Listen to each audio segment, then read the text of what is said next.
Whenever they're drunk, the band sing or work against the friends. It's the Man Show. When you jump a lot of fun, make your favorite private bar. It's the Man Show. It's a place where men can come together. Look at the hands on this chick named Man Show. Man Show, Man Show. Snuggy goes on trampolines, time to loosen up the jeans. It's the Man Show.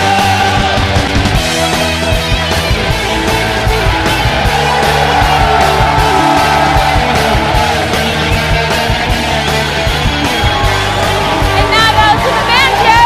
Joe Rogan and Todd Stanhope.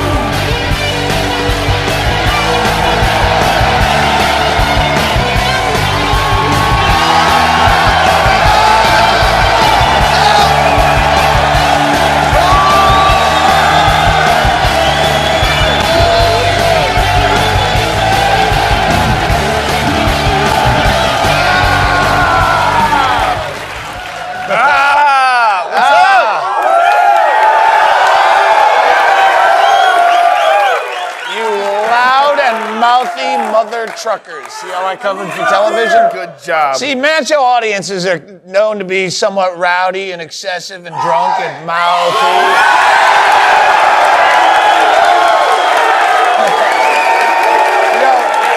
You may think that you're badass hecklers, but I just came up against the most brutal heckler I have ever come up against in 13 years of comedy.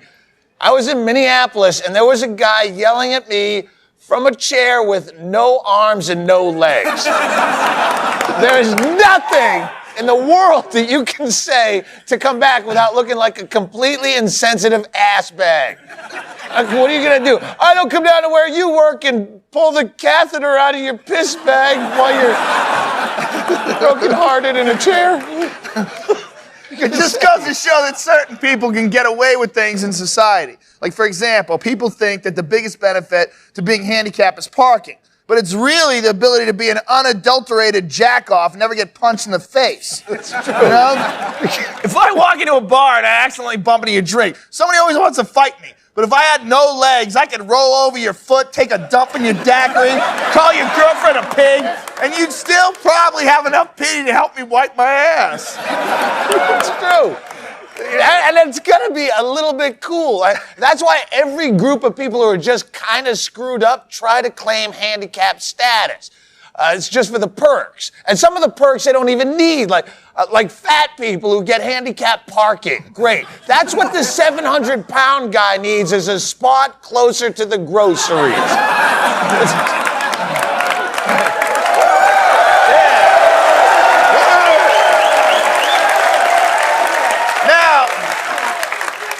People try to say that alcoholism is a disease, so you let them off the hook for being sloppy drunks. But unless you got so drunk that you got cerebral palsy, don't think I won't punch you in the neck for being a dildo.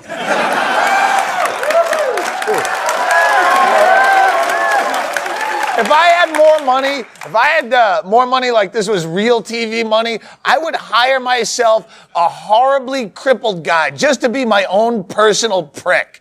A guy that's so wrecked that no one could possibly say anything back to him. You could get pulled over and have the guy lean out the window and tell a cop, "Hey, why don't you go cavity search yourself, you mother..." Even an LA cop would have a hard time justifying beating up a guy with a back brace and a head halo. Unfortunately, there aren't personal pricks, so we settled for the next best thing. A singing blind guy with an earpiece. We set up on the boardwalk at Venice Beach and secretly relayed messages to our Man Show blind guy so that he could heckle unsuspecting pedestrians.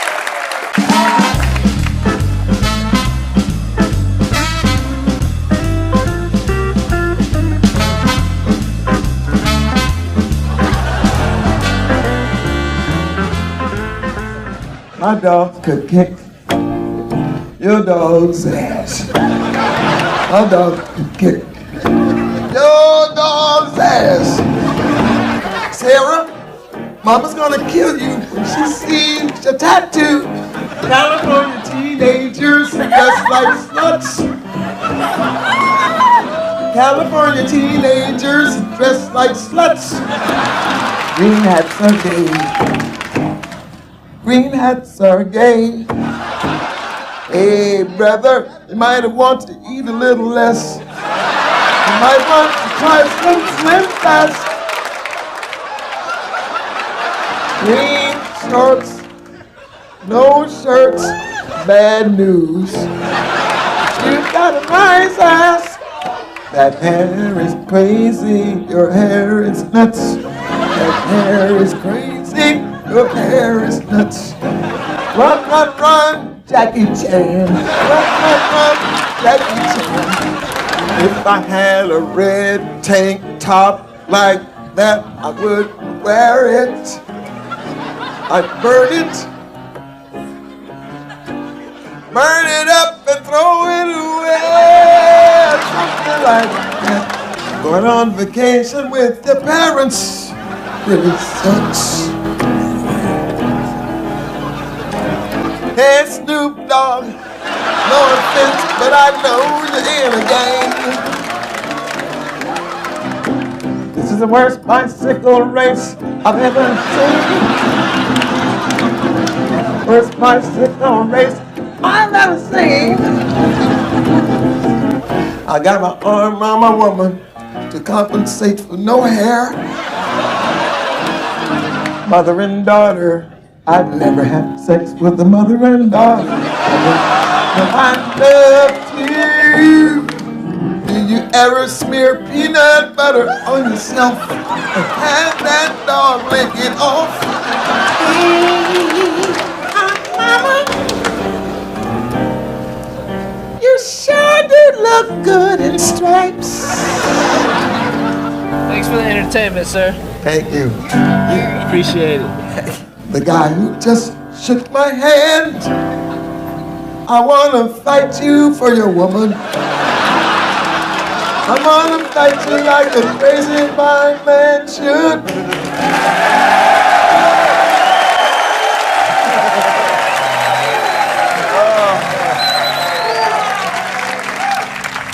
Hey, Aaron, how you doing over there? What's your score? Oh boy, I'm raising hell over here, I'll tell you. All right, we'll be right back with more of the Man Show, as it were.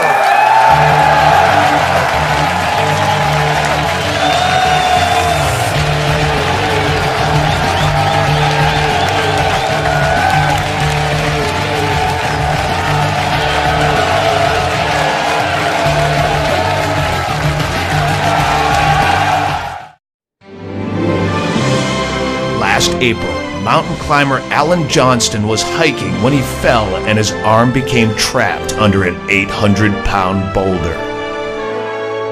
After 5 days and countless attempts to dislodge himself, he was confronted with a grim choice: cut off his arm or die. The decision he made that day has earned Alan Johnston the title Man Show Man.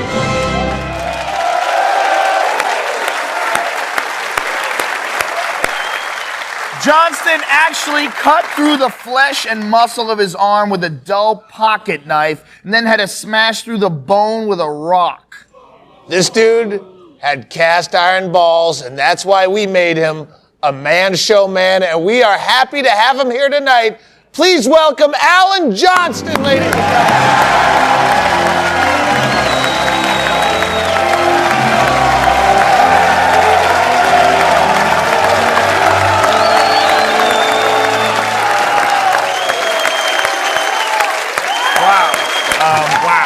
Alan, welcome to the Man Show. Thank you. Alan, at what point in your ordeal did you make the decision to cut off your own arm? Well, Doug, it was a life or death decision. I knew that if I didn't do something drastic, I was going to die. Wow, that's the knife? Yeah. Wow. Man, what did it feel like to cut off your own arm? What did it feel like? Maybe you didn't hear me, Doug. Maybe you weren't listening. I cut off my arm and smashed it with a rock. It hurt.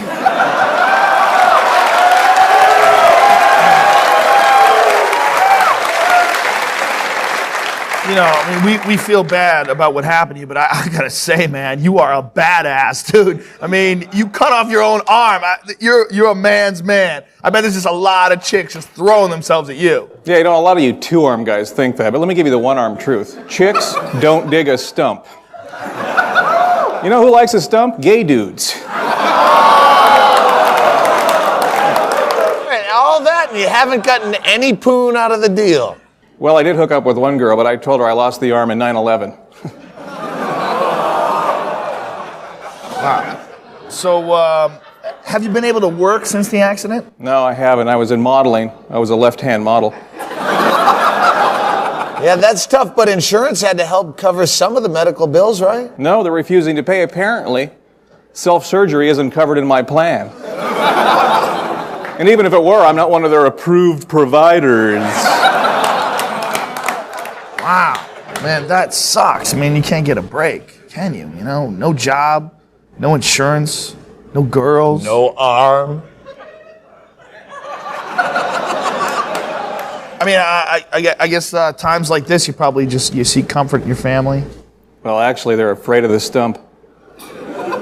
My little 6-year-old daughter is just horrified by it. The first time she saw it, she kept crying and crying. She finally stopped because she had to vomit. Wow, that's cool. You know, we've got a great treat set up for you. We're really excited. Here on the phone, live from London, it's Rick Allen, the one-armed drummer from Def Leppard. Hey, mate. Hey, mate. How's it going? Welcome to the club, mate. Thanks. Hey, you seem like a pretty good bloke. Maybe we should get together sometime. Maybe we could, I don't know, clap, or maybe we could open a jar, or perhaps have some corn on the cob or something. I'll think about it. Anyway, mate, give us a ring when you're over on this side of the pond, and once again, welcome to the club. Cheers. You seem like a nice guy. Well, Alan, it's been a pleasure having you here. And actually, we got you some gifts. A book entitled Chicken Soup for the Soul of the Guy Who Cut Off His Own Arm. That's a great book. It's got a lot of whimsy. You're going to love it. Thanks. All I need now is chicken soup for the guy who has a gun in his mouth. Oh. Well, and, because a hero like you shouldn't walk around, with like an ugly stump, we got you a cap for your, when you take it off, so it just looks smoother. It's a nice smooth stump to put on your thing. What? Is there something wrong with my stump? Come on, man, it's kind of scary. You got like that whole turkey leg thing hanging off of that. You mother. All right, be cool.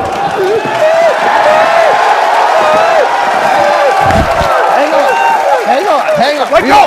Calm down. Let go! What are you doing? No! Oh my God! Oh my God! Oh my God!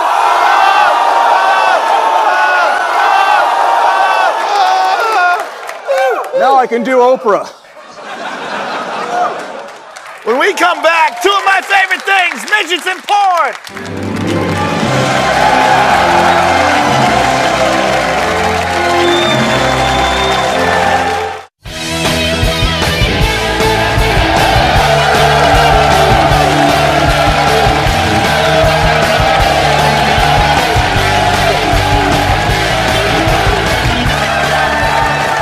Welcome back.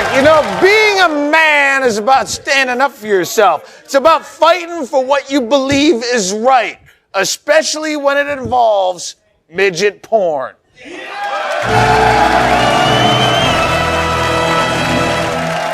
Several months ago, I ordered a Jack flick called Sexual Experiences with Midgets.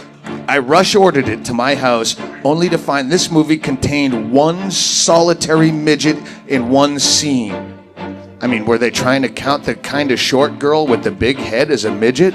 I contacted the company for a refund and an explanation, and I was met with dead silence. I wrote a series of letters, made call after call to politicians and consumer advocates, but no one had the guts to stand up to this country's dastardly midget porn cartel. So I had no choice but hit the streets and do my own investigation. I started at a place they pride themselves on looking out for the little guy. the Better Business Bureau. Not long ago, I ordered a pornographic film. Title of the film, Sexual Experiences with Midgets. The first scene had a male midget, finished in an inordinate amount of time. The second segment was a girl of slight in stature, but she wasn't a midget. Came to the Better Business Bureau, pants at my ankles, credit card receipt in my hand, shut the door in my face. That I don't think I can help you with it. It sounds like you're passing the buck a lot here. Other people, more informed people, might say that the Better Business Bureau themselves is deep in the pocket of the midget porn industry. No, I don't believe so. I think some of your complaints, though, are just, they're outside of the mainstream of what most people are used to dealing with. Gary, are you going to look me in the eye right now and tell me that you have never sat down in the privacy and comfort of your own home in front of the widescreen TV with midget porn in the VCR and masturbated naked, spinning clockwise, kind of like Curly from the Three Stooges, where you're trying to chase your own penis with your mouth, leaving crop circles in the carpet? Are you going to tell me that's never happened? Doug, this interview. You can't just walk away from this, Gary. There's more than just me out there watching this stuff. We needed a porn industry insider who would be a man and wasn't afraid to talk. Now we're calling in the big guns, top of the food chain, the king of porn himself, Larry Flint. Well, first of all, I would say you got ripped off. Yes, I did. You should have bought a Hustler video, because when we use midgets, we always make sure there's at least 2. See, that's quality. That's quality control. It's a businessman who cares about his product just for our right to blow a nut to a decent magazine. And I'd like to ask if I could smell your fingers. I just came from the studio today. Today, I am a man. After smelling Larry Flint's fingers, I knew exactly what I needed to do next. So I went to a doctor and got treated for nose herpes. Then I went back to the quest for midget porn justice with a visit to the former mayor of Santa Monica, Michael Feinstein. Why is it that no consumer advocacy group, no government branch is willing to help me find recourse on what was an obvious burn in midget-related porn? Do you think you'd care more about midgets if they had the right to vote? Personally, I think maybe we're better off that they can't vote. Anyway, I felt it was time to get a little person's perspective on this, so I sat down for an interview with major midget porn star Bridget the Midget. If a movie is going to represent itself as having midgets, plural, it should have at least 2 midgets, don't you think? I would hope Then let so. me ask you this, Bridget. You did a movie called Double Midgetation. Yeah. It says on the box, a crash landing on Earth of a spaceship with 2 midgets. Yeah. Bridget, look me in the eye and tell me how many midgets were in that movie. I played 2 character You roles. played 2 midgets, but there was only 1 midget. Come on, like in the porn, Impeachment! Impeachment! Impeachment! Impeachment! I'm going straight to the top. It's time someone did something about it. I don't know what these people are all about, but I'm sure it's related. Wherever there is injustice in the porn industry, you can count on me, Doug Stanhope, to be there to fight for you when you're too ashamed to do it yourself. Doug, you are truly the Rosa Parks of midget porn. Thank you very much. Stick around. There's more Man Show right around the corner.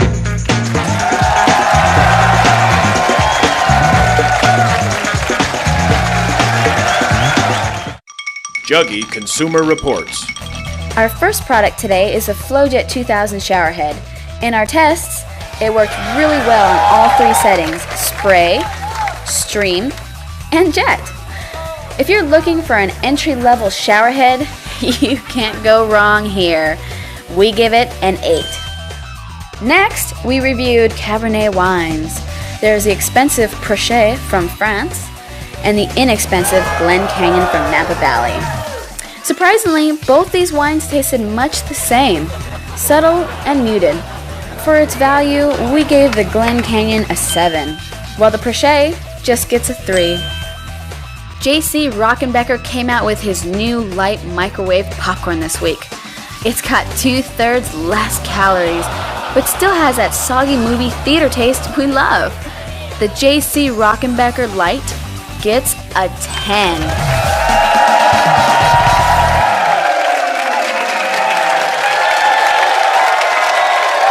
That's all the time we have. Girls on trampolines.